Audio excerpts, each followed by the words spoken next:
Warning, recycling habits are proving dangerous in the big smoke and someone could get seriously hurt. Gas canisters, lighter fluid cans and car parts biffed in the rubbish are the main suspects in a spate of recent recycled truck fires in Auckland. Council's General Manager of Waste Solutions, Parul Sood, is worried our slack habits are putting us at risk.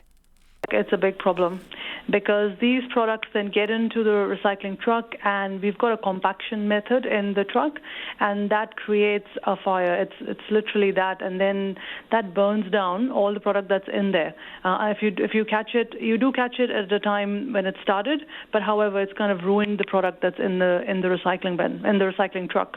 And how many of these have you had recently and how serious were they? Oh, God. We've had 3 fires in the last 3 weeks, which is quite a lot. I mean, even one is too much, but just last 3 weeks it's been crazy. So we've had one in Linfield, one in Otara, and the most recent was on Monday in Sunny Nook. And we've got the fire and emergency crew coming down and helping us with that. But, there could be one that goes wrong one day and it can be a real serious problem. So how do you deal with that? How do they put out a fire inside a truck? Do you have to pull all the material out? How does it work? Yep, so they have to literally take it all out, and they obviously look for a safe place to do that. And then you've got the fire and emergency guys coming and hosing it down. So they've got special procedures to make sure it's in a safe place and it's actually, the fire's put out. So what are these high-risk things that people are chucking out in their general rubbish that are causing the fires? So I guess something that we need to be mindful of is what does go in your recycling bin. It definitely is not batteries and acids and gas cylinders. So a couple of things that we've found recently that have gone into the recycling trucks that are causing these fires are the last one that we found was actually a gas cylinder. You also put in Xbox consoles, and I guess that's a little bit of wish cycling, maybe thinking that it's going to get picked out, but it doesn't. And they have lithium-ion batteries in them, which creates the fire. So where are we supposed to put all of those things? The old Xbox, the gas cylinder, anything that could cause a fire. What are we supposed to do with those things? So if you've got an Xbox that works, just think about your neighbor. Think about somebody else who might be able to use it. Or there might be some charity organizations that might take it if it is in a usable condition.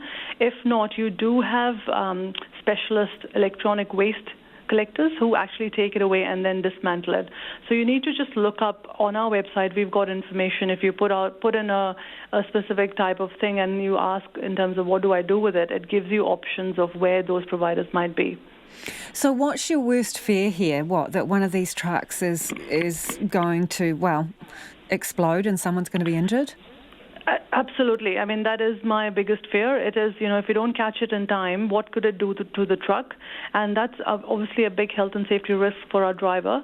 But also if you think about where it is and if it does explode or if it does have that big fire element to it, it could actually have an impact on the passerbys, on pedestrians or anything around the truck. So it is a big risk. Are we still putting a bunch of things in recycling bins that we shouldn't? You'll be surprised, yes, we are, which is very unfortunate because I think sometimes people are either confused in terms of not knowing what goes where. Or are they just lazy, Parul? Are they just lazy? I was going to say that sometimes the things that we get in the bins and you think, this surely isn't for recycling, and you're being lazy and you're not just paying attention.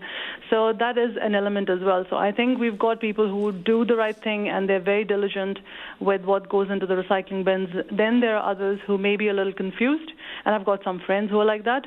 But then there are others who actually sometimes just don't care, and that's not right.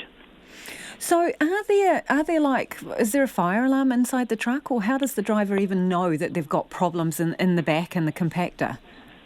So they do have some, they have got sensors that would tell you, but they also are aware of the smoke that starts coming out as well. So, they've got elements of sensors and cameras which can actually alert you to that.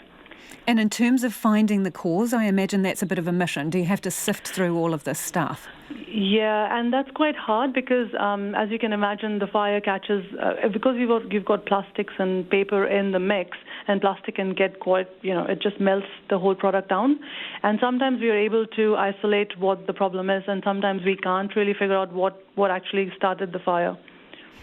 And what happens with all that material that's been involved in the fire? Can it go on and be recycled, or what happens to it? Absolutely not. So anything which is in the truck while it catches fire, we have to dispose of to landfill. You just can't recycle it anymore, and that's a waste of sometimes up to 6 tons of product that we've collected, that you and I have sorted at our house carefully, and then it's gone into a truck where somebody has put the wrong item in it, and it has started the fire, and it melts all of the material that's next to it, and it has to go to landfill. You just can't do anything with it. We need to remember what our recycling bins are for. They are for packaging containers that come out of your laundry, your bathroom, and your kitchen. They're not meant for general waste, and they're not meant for electronics for sure. That's Parul Sood.